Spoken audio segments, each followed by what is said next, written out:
Moïse Katumbi azalaki azana leçon européenne. Moïse Katumbi à part qu'il gouvernait à comment ministre était. Tant que là bas trop combien de TGV au Kabila tike la biso pendant 18 ans de pouvoir. Zéro. Hein? Zéro. Tant que là bas immeuble combien la ville a tike Kabila tombi alors tu sais que peut être tout le monde bah stade de ça la comme dans la mer zéro.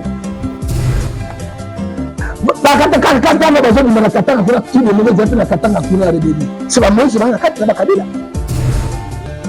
On va voir comment on va Kabila. Kabila fait 18 ans. Hein? Quand on est immeuble de Tolia, FNC Mobutu, au Kamachi d'accord Mobutu, moi je vais donner le nom de Mobutu, mais d'attendre c'est bien à Komaki, un cycle à 500. La pote à Sarah Baxida. Mais qui a aussi dit qu'il y a un peu de sauver ces gens, il faut ça dire. Normalement. Alors, c'est bien que quand on est au Colo, nous sommes vers Makolo, même à beaucoup. À mon avis, on va délaisser un souci là, c'est bien qu'on a un souci. Parce que c'est la vie de bel homme. Quand tu vois ces gars, ils sont bien, c'est bien, oui. Mais à ce moment-là, parti en autre que, à la te protéger, mais ces gars, avec beaucoup, il faut écouter. Babouda, alors la sirène est comme Linda. Très bien. Esprit, Linda. Ce que vous c'est Diamond Agoumouda, Babel, homme toujours. Très bien. Quand on dit Agoumouda a il était protégé par Dieu parce que Somme 125, verset 3, si personne te protège, si tu te protèges, si Dieu ne protège pas, si tu te protèges, on verra. Alors, abandonne comme il s'est secret un monde de ténèbres. Hein? Et là, monsieur, il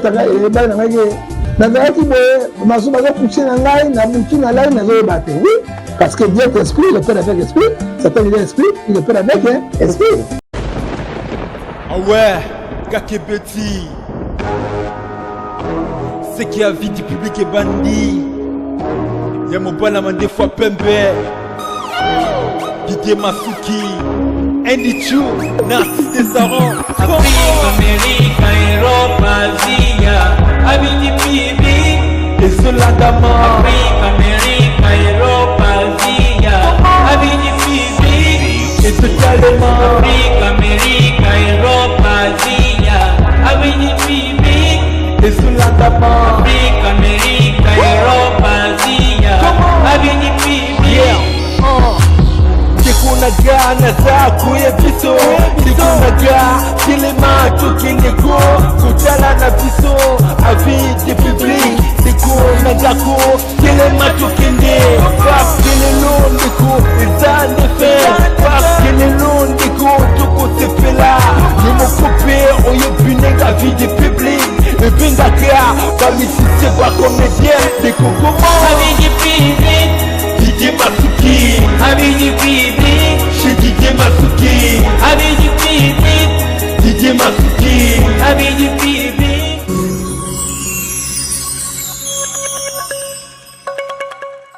Merci beaucoup à vous tous de nous suivre en direct sur Avis du Public Télévision. Merci beaucoup à vous, mais Hervé, la bande de surtout pour l'Andalusie de partout. Vous êtes en Europe, vous êtes aux États-Unis, vous êtes en Afrique, vous êtes en République démocratique du Congo, na Kinshasa, mais aussi dans 26 provinces. Il y a la République démocratique du Congo, Topesibino, Mbote, Mingi, du Pla Ibas, vous allez pour l'Andalusie. En tout cas, et c'est vous allez pour l'Anga. Il y a vous allez vraiment nombreux comme toujours. Il y a pour l'Andalusie, na Avis du Public Télévision. Vous allez na commune Yangiringi, place ces alliés, en direct, il y a Avis du Public Télévision. Et puis, vous allez l'actualité reste dominée par cette journée d'aujourd'hui. Vous allez le 31 décembre, dernier jour, en tout cas, il y a 2024, 365e jour, il y a 2024, et l'autre, il y a une année bissextilité. Donc, les alliés le 31 décembre, ça dit 365e jour. Zambia Salibiso Ngolou, Zambia Salibiso Grâce. Tous se retrouver là, vous allez qu'on a vu en direct, il y a Avis du Public Télévision, votre chaîne de référence, 16 ans de service, il y a pour informer Bino, et Zali moins traité. Donc, Nzambia Lingaki, Nzambia Salibiso Lissu Sungolu, tous se retrouver là, Bino Banso. Vous allez de partout, en tout cas, autant à Bino, surtout dans Bakombo, et que ça la biso moi pas pour la colonne biso. Alors actualité ezali tous les différentes actualité politique ezali actualité sociétale ezali na niveau religion également to solo la yango na niveau culture ndenge bato surtout bayebi tous ali actualité culturelle ezali dominé na bande ko surtout bato kotika biso lobilo leki mais aussi donc ceux qui sont en sport parce que bande ko léopard bato ça la biso plaisir lobilo leka qui donc en termes d'actualité nous en avons plusieurs en termes d'actualité. Merci encore une fois de plus na bino bato surtout bozali kolanda na bonne ligne invité bino surtout bozali na Kisasa bozali na Poto bozali na Europe bozali partout na États-Unis bozali partout na Océanie na 5 continents ya où bozali ko constituer n'est-ce pas planète Terre place où papa itozali na bombe invité na kotanga kombo na été même yo moko tozali kolanda biso en direct au tia kombo na ye tant au mona elongi na ye. Allez meilleur vient na bino surtout bozali na biso depuis Paris depuis Paris mama bimi bokolo Richard merci beaucoup na yo. Alors vient ba salon dernier na Paris wana batunya surtout bokata kasuki oza posa bokata suki bokene na Paris salon dernier ezali wana pona bino surtout encore une fois de plus merci de nous faire confiance, merci de nous suivre partout où vous vous retrouvez dans 5 continents, il y a planète Terre. Je suis Adji Lokombo Kailou Augustin, votre humble serviteur, le présentateur de cette émission. Nous en avons appelé l'actualité oblige. Actualité zali ko obligé biso to poussa na ba zali ko réfléchir mo sika ko lika biso to poussa na pene ya basali ya nzambe to poussa na bato ya banganga ya mayele. Tout pousse à Nabango, tout n'a mis tout par rapport à Makambouni, surtout ezali ko caractériser pays. Makambouni surtout ezali ko caractériser société na biso, ezali République démocratique du Congo, ezali ville Kinshasa, mais aussi le 25 provinces restantes où ezali ko constituer République démocratique du Congo. Mbote na bino surtout invité na biso tout à l'heure toujours joyeux. Na linga yemu ko apesa kombo na ye lisusu. Pona bandeko nyonso peut-être bako zo biso en cours de route. Bah IBT Mazali nous a représenté la ville et province de Kinshasa, la République démocratique du Congo, la province surtout la ville de Kinshasa mais aussi ailleurs parce que bato bien na Libanda, bato bien na Katiamboka, bato bien na de partout. Azali nous a représenté na kolinga bino moko bomo na ye et puis ye moko après ça bino kombo na ye pambate akozanga te kosakola koloba mali loba moko pour la République démocratique du Congo. Les ali dernière journée en tout cas dernier jour il y a 365 jours aux alliés constitués et qui constitué plutôt année 2024 to banda qui na mois de janvier le lot se retrouver la mois de décembre en tout cas dernier jour aux alliés le lot on s'appelle mbote na yo mbote monsieur journaliste le coup masan de raison de pas na nzambe dès que vous allez à tout préparer kaka réveillon parce que Nzambe a battu les biso pendant 365 jours. 1004 na biso bazate, so biso zingo la comme na mbongo yo, to komisa kaka Nzambe. Comme na ngai prophète John Ngefa, Nazari Mosakoli, et puis Nazari analyse politique. Très bien. Ézéchiel 33 verset 7 comme sentinelle, Mboka Congo. Très bien. Allez, vous avez compris, hein, mesdames et messieurs. Il s'appelle John Ngefa. Lui, c'est un prophète. Batoné surtout dans la ville, province de Kinshasa. Batoné surtout dans la République démocratique du Congo, mais aussi ailleurs. C'est-à-dire la diaspora congolaise, John Ngefa. Tout à l'heure. Azali Mosakoli, mais aussi Azali analyste politique. Makambo Azali Koleka politique. Si vous ne vous occupez pas de la politique, bien entendu, la politique va s'occuper de vous. Ndenge te mona kilo biloleki, ezala ba pharaon. Et ça la bateau minene ba dirigeant mokili oyo basala ki kotambola toujours na koyo kaka mongongo ya Nzambe na nzela ou soit au travers ya basali na Nzambe lelo lokola Félix Antoine Tshisekedi Tshilombo azali président de la République. Il y a également des prophètes lokola prophète John Ngefa oyo azali liboso na bino bozola na betando na bino abeke azali kopesa pe ba instruction azali kopesa pe malako kouta na Nzambe moko pambate mboka ikoki kotambola te soki Nzambe apesi liloba te ba politique bazaki kozala oui bato mayele bakoki kozala preuve en est lui-même c'est un prophète mais aussi un analyste politique, ce qui veut dire akendaki pe kelasi ayekolaki pe lokola lelo azali analyste politique azali pe na moko ya koloba lokola moto ayekolaki mais aussi en tant que prophète n'est-ce pas de la nation. Déjà, Motuna Iboso Yangola, le lui prophète de la nation, prophète John Ngefa. Comment le prophète de la nation Ningini? Aucun homme qui a tombé comme prophète.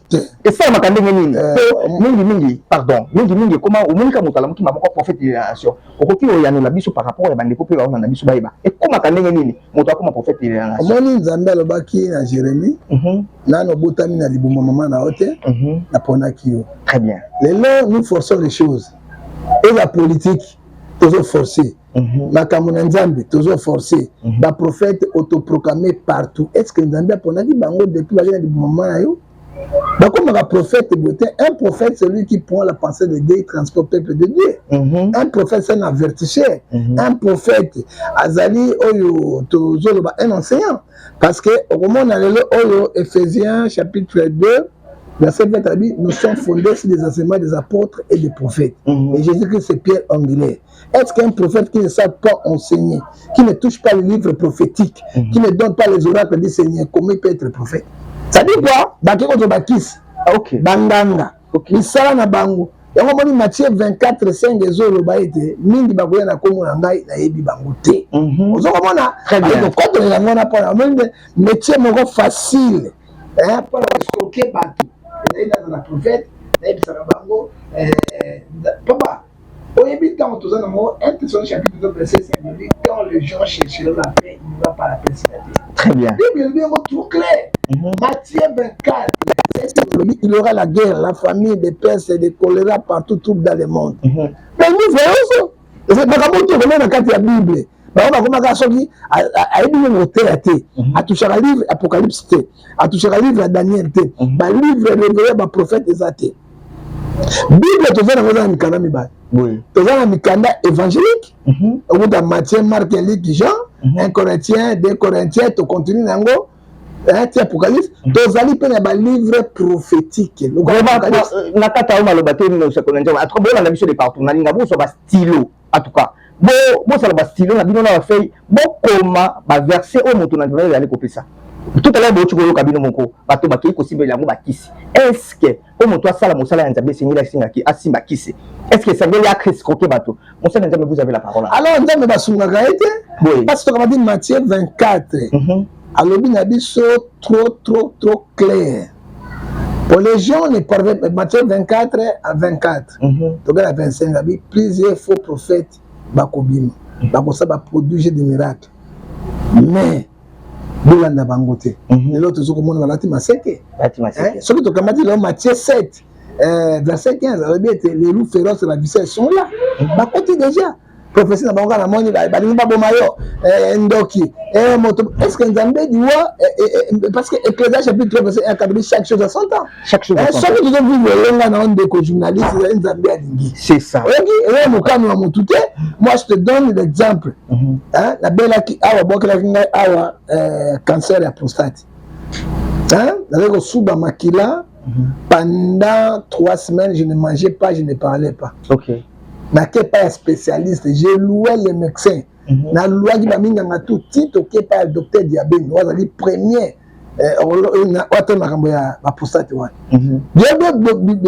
J'ai dépensé au moins $8,000, mais je n'ai pas eu la guérison. Qui s'est ajouté? Maya komela. Na suka tokena dialyse, tokena biopsie, tokena irène. Il va me relaxer. Ngai ke na cancer prostatique mais eza etende ndebe sa organe parce que na zaki ko pola bien na salaki à l'intérieur. Très bien. Après ça docteur a dit non je veux un peu plus pour que na biopsie. Bakata na misuni nzoto ba tia na kati ya misopo kuna 18 morceaux et que na kapiti ba bana na maye.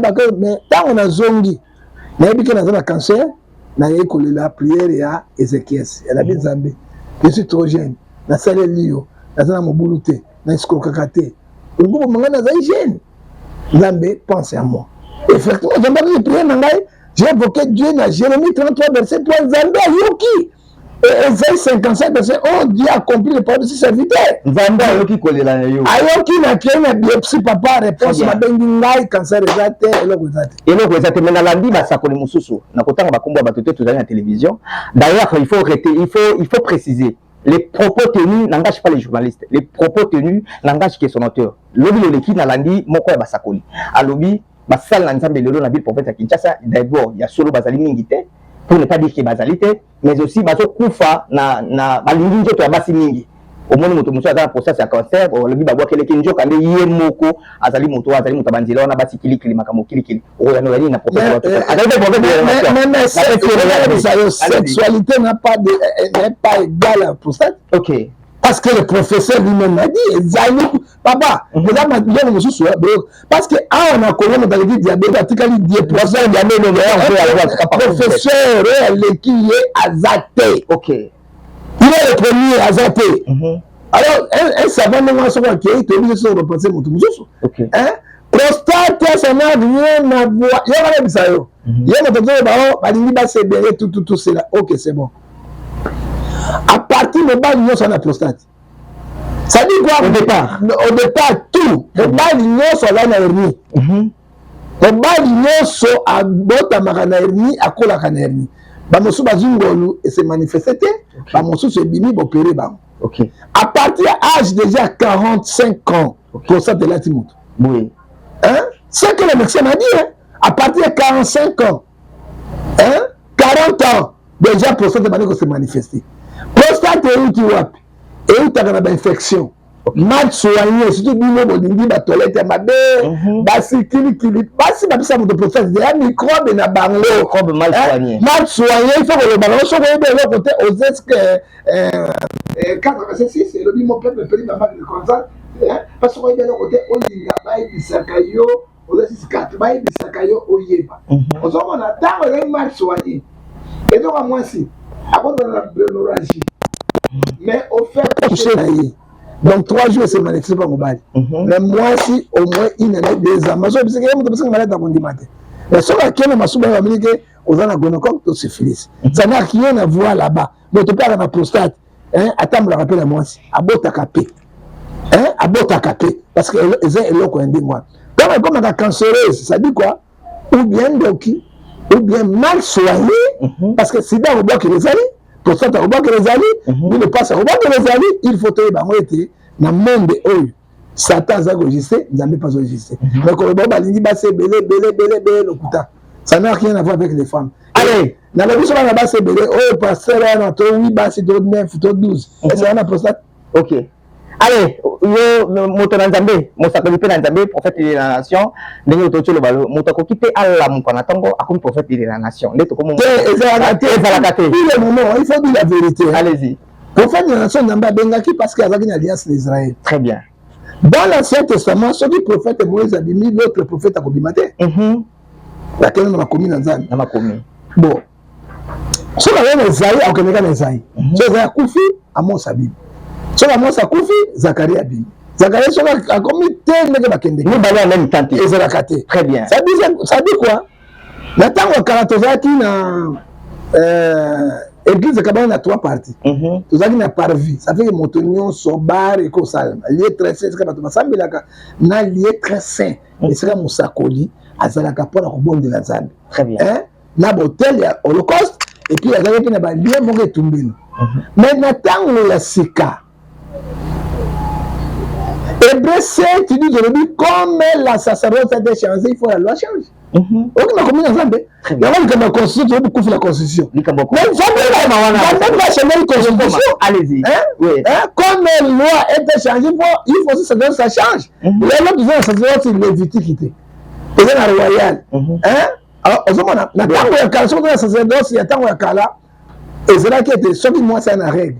Alors, quand on a 4 églises. Très bien. À cause de Simbayote. À cause de l'amba, il met au moroté, pour nous, c'est suivi. Il y a l'ombo, il y a à chaque sacerdoce. Il faut que ça colline parce que les responsabilités, autour des années, ça vient de Mayel. Dans la Bible, Bible des athées. Bible des athées, non? Voilà. Parce que c'est ça que je veux expliquer. Très bien. De toute façon, il y a Batuna Bayré, les bélés. Natango bistoye natango oyo. Bible et l'Église. Éphésiens, après c'est mission en gros, awa très très bien. 4, verset 11. Il a choisi les autres comme les apôtres, au pluriel. Les apôtres. Les autres comme les prophètes. Au pluriel, les autres comme les évangélistes. Très bien. Les autres comme les évangélistes pour la perfection de l'Église. Très bien. Un prophète du Nouveau Testament, champ de bataille, il y a une nation, il y a 4 églises. Parce que l'homme est le prophète de la nation. Nation, il Brazzaville est la nation. Amérique est la nation. Congo est la nation. Zimbabwe est la nation. Aujourd'hui, Ezali Bazoko Yeba, Penza, Missa, Bazo, ça dans un cadre de 6, mon peuple périt par manque de connaissances. Très bien. Allez, vous nous suivez de partout. Maloba, Naochi Koloba, n'a rappelé l'issue de de partout. Les propos tenus n'engagent que son auteur. Papa, vérité, éthique à la vérité, Jean 14,6. Très bien. Vérité, éthique à la vérité. Jésus-Christ, c'est le chemin, la vie et la vérité. Allez, le chemin, la vie et la vérité reste Jésus-Christ. Vraiment, les propos tenus n'engagent que son auteur. Très bien. Nzambe yemoko na bonzambe na ye akaboli ba branche ozali komibenga prophète de la nation expliquer ba imboka nation la nation ngo osali nini ezali nation nini exactement ozali kolobela parce que la République du Congo aussi c'est une nation, la République angolaise également c'est une nation. Nous sommes ici en République démocratique du Congo. Vous parlez de quelle nation? Papa, allez-y. Quand tu parles de prophète de la nation, nation angoni. Et on a comment monter prophète comme Yazade. Très bien. Un grand prophète. L'église de qui Yazade. Allez-y. Très bien. Makamanga na moni le à sa kola binanga. Il a prié aussi pour moi. Parmi les dirigeants, lui il est là. Bakizami na Kibila. Ce sont des grands aussi. C'est une nation angoni. Pour être un prophète de la nation, nous ne refusons pas. Mais il faut marcher conformément à la volonté de Dieu. Très bien. Allez, quand tu ne marches pas conformément à la volonté de Dieu, comment tu peux être plutôt... Ça, c'est autoproclamation. Dieu te connaît. Allez, lui, c'est un prophète. Hein? C'est lui le visionnaire de l'église AJV, Assemblée Jésus, ma victoire. Mais il a dit quand même devant les caméras. Nous sommes devant les techniciens. Il y a Avis Public Télévision, mais aussi il y a presse, il y a église, il y a Assemblée Jésus, ma victoire. Le prophète lui-même a affirmé haut et fort que Pasteur Condé Assemblée la Ponaye, Alobaka Ponaye, les lois et Kokisami. Nous sommes les prophètes de la nation. Il s'agit de quelle nation? Je vous ai prophète en tout à l'heure. Il s'agit de quelle nation? Nation nous avons dit la Pambaté. Ce sont les mêmes prophètes, hein? C'est les mêmes prophètes dont je parle. Après ça, qui dit sur Malakoké, alors la présidente de la République. Aussi ma constitution, ce que aussi ma constitution, n'a pas une monter en tout cas. Nous, c'est la vie du public. Le public donne son avis. La chaîne n'a la référence. Depuis 16 ans, nous faisons ce travail. Lobby, prophète de la nation, à lobby, Félix Antoine Tshisekedi Tshilombo, excellence, n'a pas si meilleur, ici quand nous sommes allés Kozoba. Aussi ma constitution, lobby le kaki. Mais l'autre connu, à lobby que nous avons appelé autorisation, on appelle sa constitution. Est-ce que vous avez en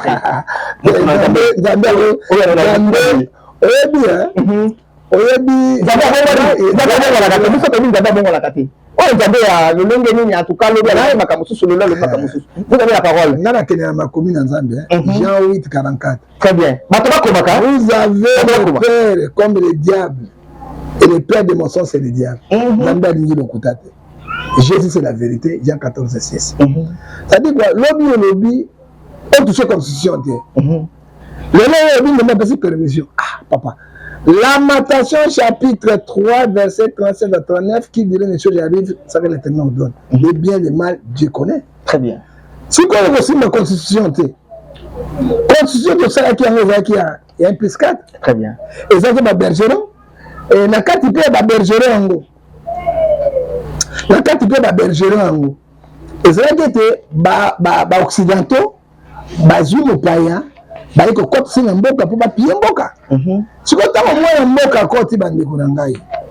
Ayeko tala ete banzela oyo tozana yango. Avantage ya peuple eza na katité.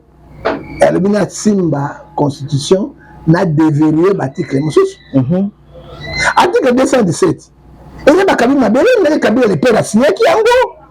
Que soki bobo tolongo mobutu pour 300 km 300 km. Yango moni ki ba bendi ba nini wana ba Uganda ba nini ba Zumba. Je suis menacé en tout cas. Les parents sont bons, les électeurs restent. Ça c'est vrai. Mais on est yango na. Donc très bien. Je suis d'accord wana mwana moni te. Alors biso no ko na mona. On va partir en Boka, bon vandi yango comme quoi partir na biyo mona wa bakaba mabele. Et terre sous la partie à l'État. Très bien. Article 220. Donc on a dit article a piégé. Il faut changer en gros. Et ça va voir monsieur Béné changer parce que les avantages à biso ba congolais. Na constitution biso. Na bande kunisuka. Yebisangai avantage à peuple congolais zawa. Ba salaire na bango, ba protection na bango, makambo na bango et peuple zawa. Est-ce qu'il a fait du mal? Hein? Ouattara, c'est ma constitution. Pour ça, Ouattara, ça suit les soins, c'est ma constitution. Quand il a d'abord, c'est que c'est ma constitution. Très bien. Président Moussoussina, il a signé la constitution. On vient de plusieurs fois.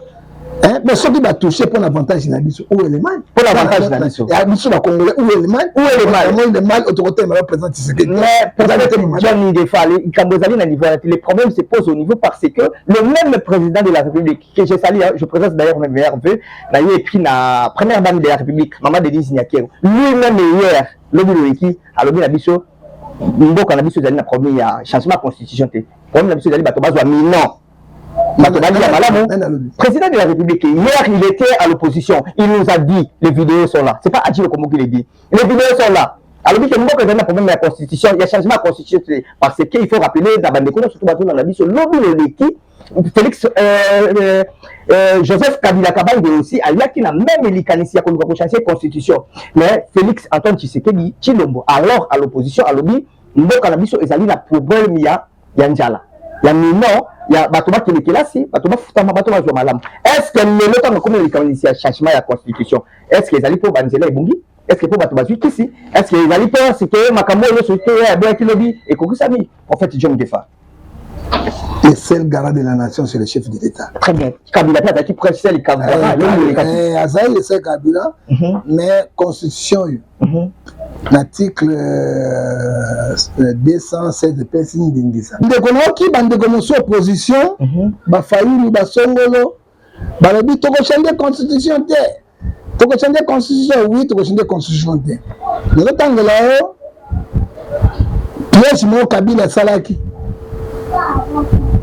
Pour la constitution. Article 219. Pardon, mon tour. En tout cas, avant, mon salle je rappelle le contexte. Le Kaki, Félix Antoine Tshisekedi Tshilombo, actuel président de la République, a un changement de constitution. Après ça, qui va raison, Batoba Zouakisi, Banzela Tongama, Batoba Kelekirasi, Batoba Foutama, Ndenge Sengeli. Mais Batoba Bossaniete, piège Zalaki, na Makamou Moya Zalai Koloba, Papa Bate Mokamia Kolo ya Liboso, Nam Tuna le bien moté. Tout à l'heure, le col a appelé Basungi Biso, article en étangama. Tout à l'heure, on a attendre comme ça, on expliquer nous exactement et les gars qui n'ont pas article, ils allaient qui copier ça, peut copier ça, ça, qui est changement de la constitution et ça. Kabila Koutari guerre, Ayaki la guerre, Atiki peut guerre. Mais la constitution, pas piégé, les Congolais, ils vont comprendre de l'autre côté. Il y a l'article 219. Aucune révision ne peut, la constitution ne peut intervenir pendant l'état de la guerre. Mais tant qu'Abila Zeraki, tant qu'Abila sur la constitution, guerre Zeraki, état d'urgence, ou état de siège, ou pendant l'intérim de la République, de l'Assemblée nationale ou le Sénat, il empêche de se réunir librement. Tant qu'on a dit article, tant qu'on a guerre, Kabila a très guerre, Kabila a très pété. Ayebate de oya kuya akuta na yomboyo. Ngaliba. Quoi président peut état de siège. Kuna F pour être kuna ko yate alors ba recourir la carte ya Mobeko. Président de la République azali garant de la nation.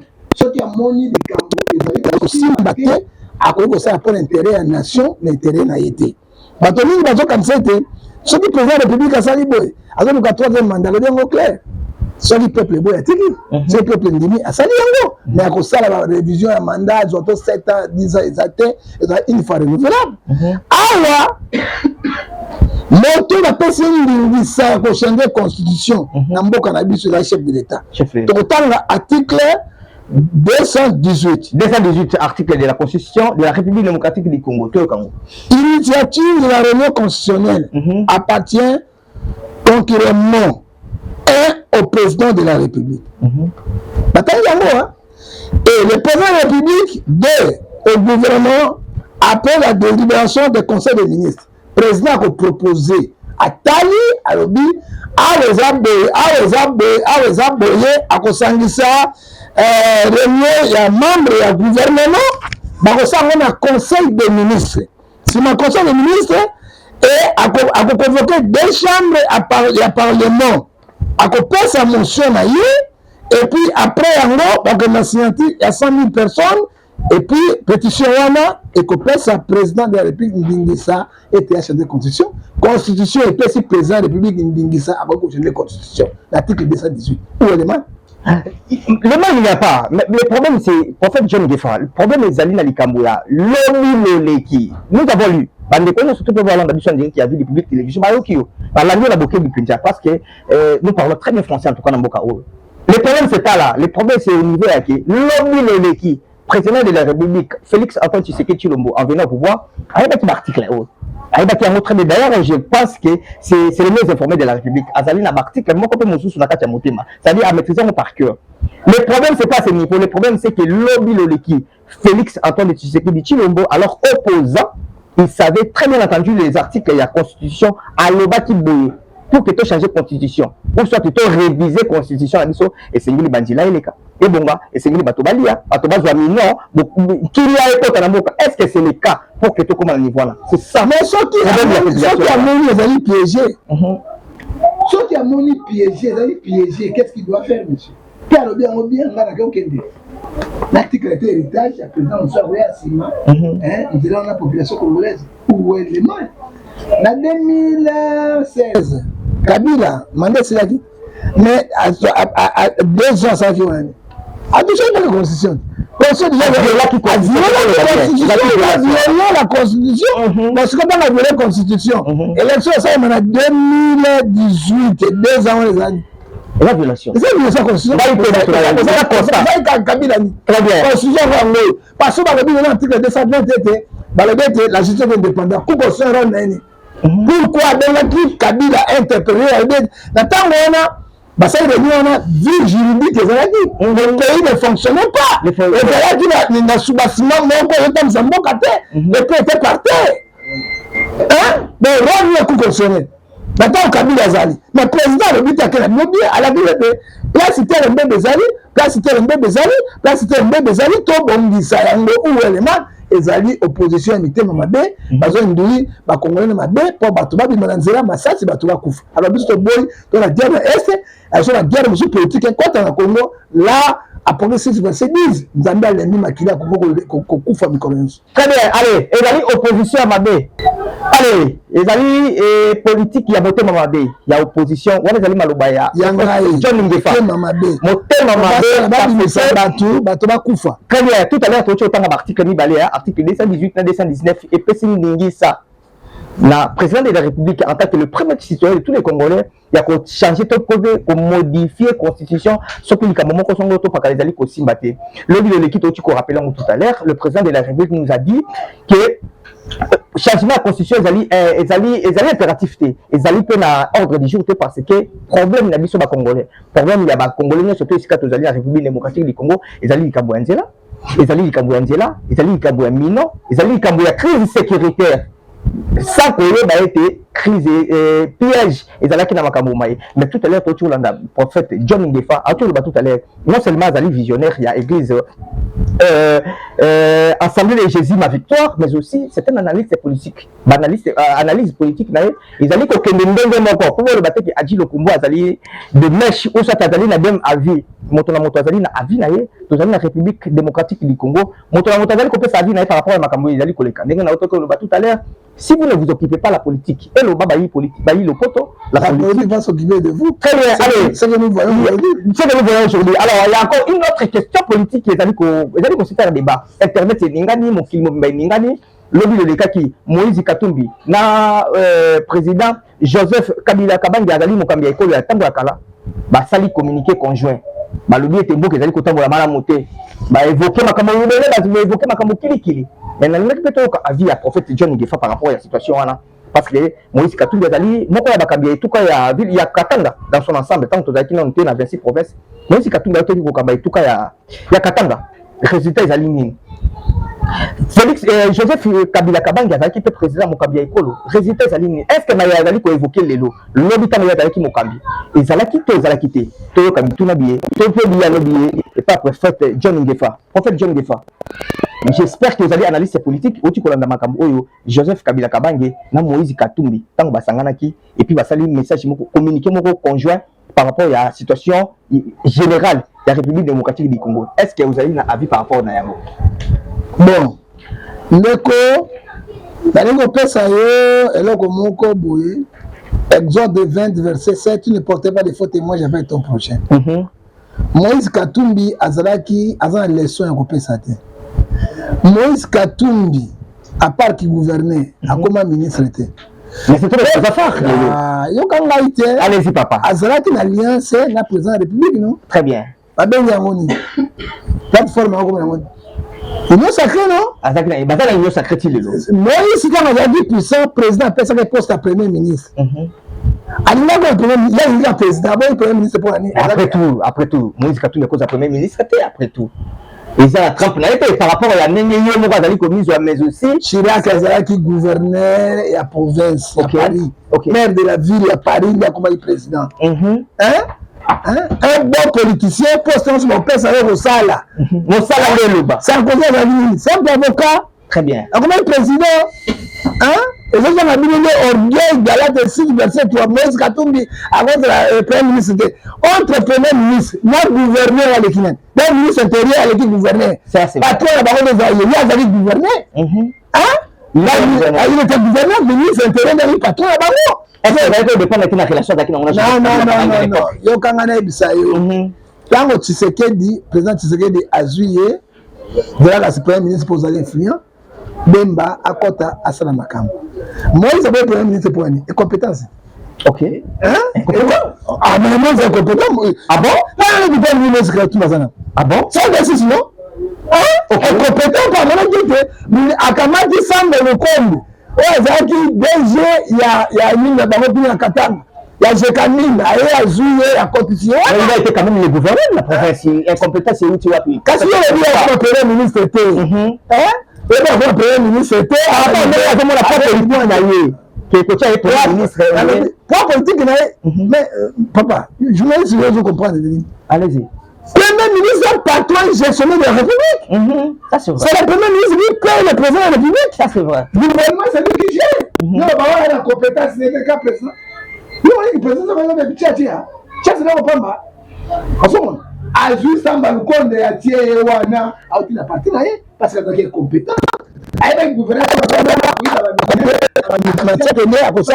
Moïse Katumbi a Zambie 300 bennes en matière première au Kenya, dans pays étranger. Est-ce que vous pouvez trouver ça? Le document c'est là. Très bien. Le document c'est là. On peut juste vous pousser.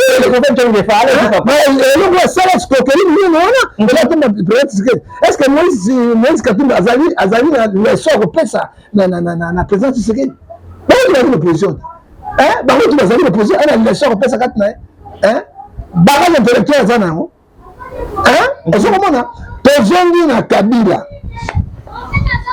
tiki biso na combien? Tanelanga combien de boulevards d'autoroute? Papa, Somalie d'autoroute. Somalie. Dans le but Somalie. Tanelanga ba métro combien ba TGV au Kabila tiki la biso pendant 18 ans de pouvoir. Zéro. Zéro. Tanelanga ba immeuble combien la bila tiki au Kabila tombi alors Tshisekedi qui prend tout le monde ba stade de ça comme Tanelanga zéro. Voilà, soi-disant papa n'a créé biso nini.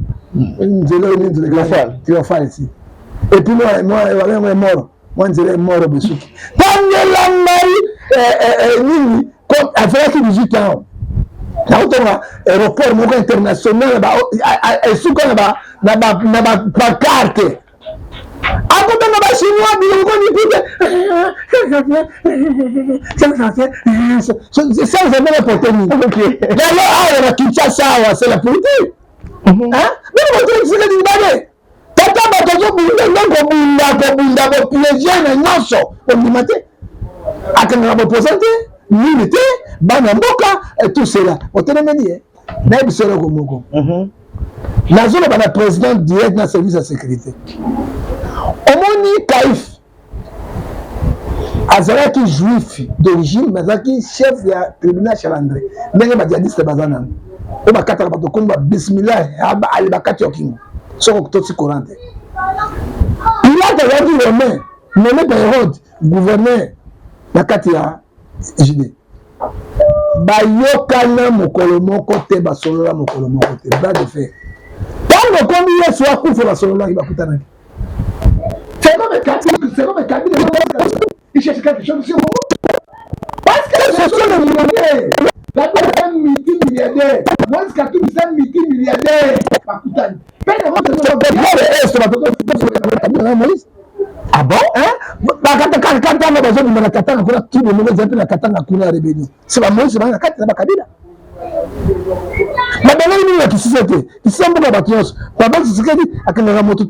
a très bon cœur. Peut-être si c'était de 5, les œuvres de Saint-Esprit, l'amour. Non, ce qu'on peut dans il cherche le coup d'État. Il cherche le coup d'État ici au Congo. Le voir tout le monde à Est Congo. Il va recruter les mercenaires pour recruter les mercenaires. Il y a Pelengendi, il y a Polocho. Tu sais que les salariés, il y a salariés. Il y a un train de salaire, il y a 1000 $. Un train de salaire, 500 $. Un train de salaire, combien? Est-ce que Camille a les choses, on peut se rendre compte, papa? Est-ce que les conventions, les fous, les traitements mentaux, les caboches ramollis, comment ils ne sont pas, mais j'ai prêt. Quand il a mon gars là, quand il a mon temps, on va dire Kabila c'est la vie de ça. Voilà, c'est. Moi, je suis à Katanga, à Tengate. Moi, j'étais à Katanga. Katanga est consulté, papa. Le bas gouverneur a signé mon tabac sur l'infrastructure. Ah bon? Moi, je suis à Katanga, l'époque coloniale. Ce que le président de la République, Jean 10-10, le voleur vient pour dégager pour détruire. Donc, comme on est au Kabangoté, Kabila fait 18 ans. Quand il est devenu atelier, un c'est Mobutu. Au Canada, tu es d'accord avec Mobutu. Moi, je me donne le nom de Mobutu, mais d'attendre non, le président de la République, le président de la République, il y a un fonctionnaire, tout, quand même, le prophète de l'héritage. Et autres, on va dans la ville, mais dans Makala, Nangaba, tout ça, dans la même situation que Kabila. Nazali, pourquoi moi, est-ce que Lélo, est-ce que mouvement, si y a Lélo, ma copine, que Kabila, Kabangi, le quoi, exemple, on a eu qui lobby le qui, Kabila Sala qui lobby, c'est peut-être au Salibou. Kabila Sala qui lobby, c'est Azam modèle, il est PS. Donc, cette élite, il est Kabila comme modèle. Allez-y, papa. Ce qui nous manque au Congo, c'est la volonté politique. Très bien. On a tout. On est quand même Dubaï. Est-ce que vous avez dit le paradis terrestre est là?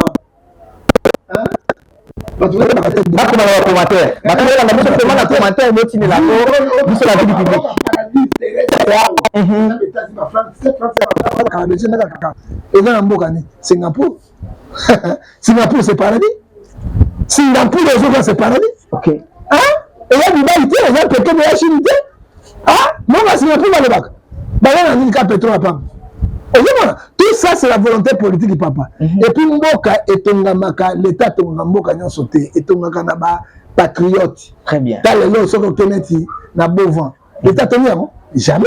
Aucun n'a pas campagne. L'État Tongamboka, jamais. Mais même sur la ville, l'État Tongamboka, il y a un Mboka. Parce que les individus, l'État a ça la nuit sauté. Même l'État a ça la nuit sauté, ça la tué. Président de Bakiango, et les gens en Mboka, on a pas tant au fond de nous, on a au Djindang, au Tchepo Mboka et Tamboula Kabomba. Dans les fêtes, l'État a la responsabilité de sécuriser des sous. Il y a autant de magamons, là, on va critiquer il y a essence. Mais c'est ça, quelque chose. Au second, tout le monde a Kabila, Congo, il Mobutu. Mobutu Moïbi, dictateur, Abomabat. Ce que Babato, Kabila, le père, Babomi, Bango, la guerre à Est. Moi, j'étais à Bandaka, Babomi, Rwanda, on a battu, Boaki, Bango, na Maïbi, Benyomé, la terre. C'est Kabila, les gens qui ont le son à leur main, Apocalypse, ils se disent, dans un bon, la libération, ils ont Kabila, comme le leçon. Comme le docteur, comme le docteur. Docteur, on a fait une thèse en anglais, je vais parler français. C'est que avant de faire en anglais, le speak English, savoir you, avoir calme. Allez, il s'appelle la vérité. Là, il n'a pas fait un déconner pour l'étranger. Très bien. Kabila, c'est l'étranger. Moi, je suis un étranger. Ah bon? Pas qu'il a pas fallu là-bas. Ok. Pas qu'il a fait. Président de la République, à Kangaramoutouté. On a bateau bâti à contrôle quoi, IGF. Très bien. Parce que IGF, c'est au cadre de la République, grâce à Gilles Alingeti, que nous avons quand même, bateau à Komigobanga, pe misolo ya l'État ezali kokota muke. Omoni ndeko nalinga kokende toujours l'article 12 ya toujours le texte. Oui. Na makomi ya constitution epesi bato mosusu ndingisa ya kosala mosala. Article 12 dit tous Congolais sont égaux devant la loi. Moto mo aza au-dessus de la loi te. Soki lelo na moni kawa Kazadi azo bazo sambisa ye. Le sein, la justice fait son travail. Parce que tout le monde Romains 13, verset 4, les magistrats sont les ministres de Dieu. Vont trancher l'affaire dans la vérité, dans la sincérité. Ce que Kazadi a fait, Franco Malien, on a passé au lit en Bongo, Kaboina, Yogo Bandengeni. Mais pas en Nga. Il y a des dossiers glissante. Le président de la République a protégé mon ibité, a protégé escroté. Pour ceux qui ont protégé l'association de m'affecter. Très bien. Parce que le président de la République, il y a droiture. Il y a droiture. C'est quand même la côte de la Bolo, le président de la République. Ce qui est là, directeur du cabinet de ce qui est là, IDPS. Jabba Kaboul de tout puissant. Avant la prison, les lots. À côté Canaan. Pour l'autre démocrate, vous tirez ma caméra soutien ou de cassation et au sein de ça. La Kazadi, le café n'a pas de écosal. Je crois que c'est très bien. Allez, la toute dernière question en tout cas, pour la culture, nous connaissons surtout besoin d'ambition de partout. Nous sommes avis du public télévision. C'est un des serviteurs, tonton Adji Lokombo Kailo devant vos postes téléviseurs. Tout le qui le lot n'a commis un gengi, tout sur le prophète John Ngefa. Tout ça, mon tourné à souka par rapport à ma cabo état politique, mais aussi attaquer la culture congolaise est en deuil. Depuis Nicolas le Leki, le Leka qui tout à fait ça beaucoup abisso. Ndeko Sege Mino Maniata qui kotika biso. Lobby de Landi, attaqué Moyembi, Alanga Nzembo, président de la Vinor esthétique, 4e génération.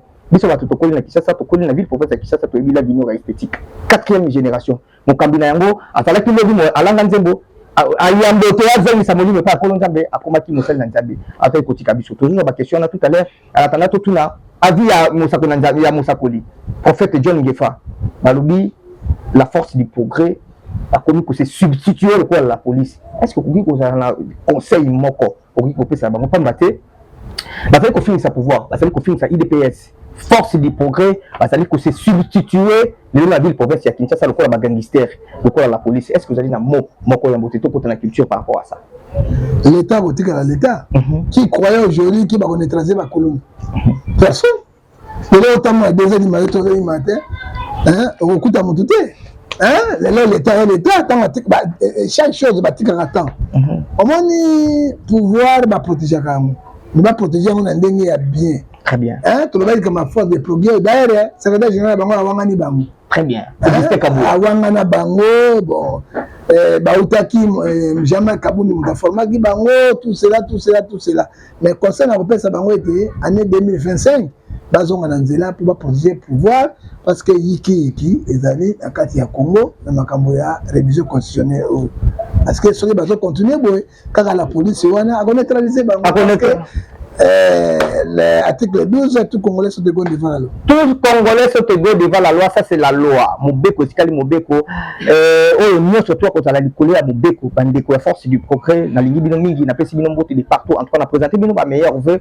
Mais comme nous surtout, vous allez la force du progrès, vous allez c'est substituer, l'incolé, na linga la l'incolé, comme la place à Mobeko.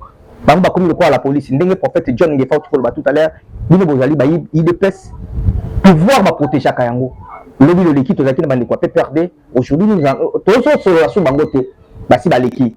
To battre la bo battre la pouvoir, oh, ils avaient appelé Sibiso, to battre la ngonde sengeli na kolanda mobeko pour que alors, c'était là la dernière question concernant la politique. Nous allons prendre la rubrique culture. Nous allons chuter par là. Culture, nous allons tout à l'heure. Allez, on va prendre une petite transition avec Dieu Kita. Comme ça, nous allons revenir avec le prophète John Ngefa pour que tout sur la Macambou et Tali Culture. On prend ça et puis on revient tout juste après pour continuer. Allez, merci beaucoup. 1, 2, 3, action. Allez, meilleur vœu à vous tous qui nous suivez de partout. Meilleur vœu à la couple présidentiel Félix Antoine Tshisekedi Tshilombo ainsi qu'à son épouse, première dame de la République démocratique du Congo. Merci qu'on a profité na plateau pour qu'il ait fait ça. Merci à son excellence Doudou Fwambali Koundé Libotaï, na ministre à budget, Lobi Loleki Ngayi Moko Agilo Kombo, na différentes différences entre hospitaliers et la ville province de Kinshasa.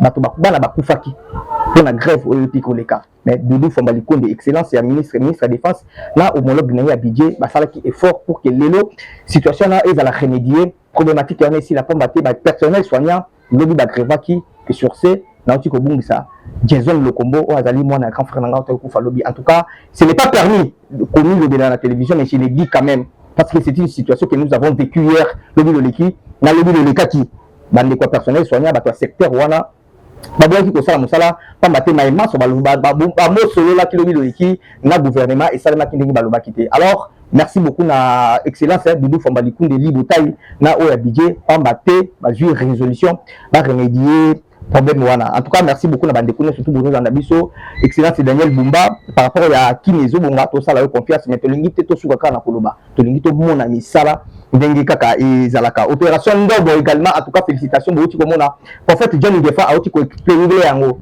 tambola désert to le but que si opération ndobo ezali ko ça vraiment musala mix na opération comme na zéro ya le ministère de l'Intérieur vraiment musala ezali ko salama bon continuer na même lancer pour que Kinshasa et retrouver qui na ngo pa mateliso na Kinshasa to mesala ko tambola et les alakate. Mais avec les phénomènes de Koulouna, tout le monde qui est Makambo. En tout cas, tu aurais que c'est également opération d'abord environnementale. Nous sommes le ministère de l'environnement et les mini. Quand ils sont les alliés Kokoma. Ce qui opération d'abord environnementale et ça limité attaque au toyer qui s'asseye au Bonga. Attaque au Daniel Bumba, excellence gouverneur de la ville province il y a qui s'assaligne surtout.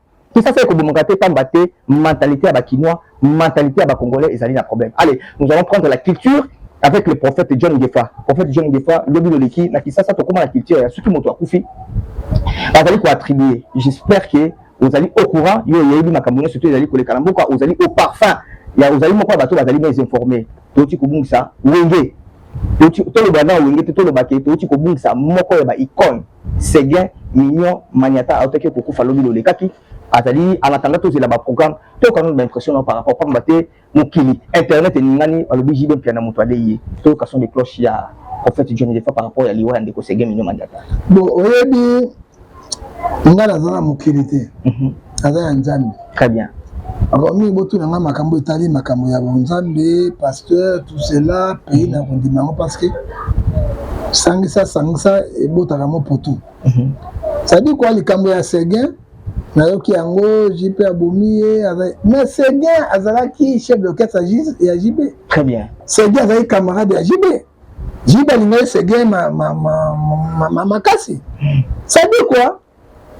Tout ce qu'on peut savoir fausse information. Tout ce qu'on acquise parce que nous n'avons pas surtout des prophètes. Surtout des prophètes, bon truc à côté, il y a beaucoup de politiciens, beaucoup de porte-parole, des musiciens. Hein? Parce que la Bible est en Matthieu 24, verset 6, tu ne peux pas suivre deux chemins à la fois. C'est diabétique. C'est pas diabétique, très bien. C'est que dans la salle d'accident, na diabète, soit comme à 250, 300, on s'attend les coins à boiter, soit qui est qui papa. Pourquoi est-ce que ma carte est locale? C'est bien à combattre un cycle à 500 na pota sarab accident ba mekia le simite na Inde pour ba sauver ces gars il faut ça ba kata lokolo normalement alors c'est que ba kata lokolo nous sommes vers ya makolo na maboko amona wa comme va délaisser hein souci est là c'est bien pour vivre un souci parce que c'est ça la vie belle homme hein quand tu vois ces gars ils millions sont bien money ces gars oui mais azo mona parti en autre que ala te rapporter joana mais ces gars a beaucoup fait puis bien il veut bien commencer hein il veut bien la balle il veut bien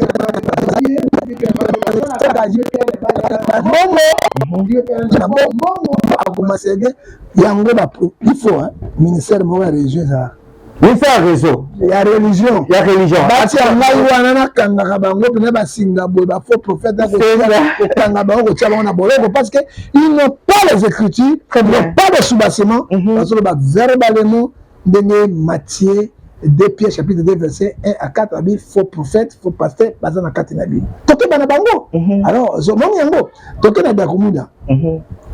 Dakumuda azali na sirène na comme linda.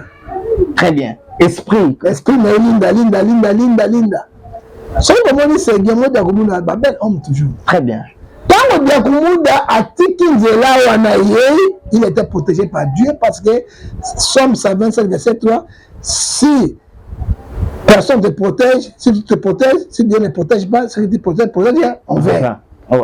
Alors, abandonne comme ça, c'est quand même de ténèbres. Hein? Et là, monsieur est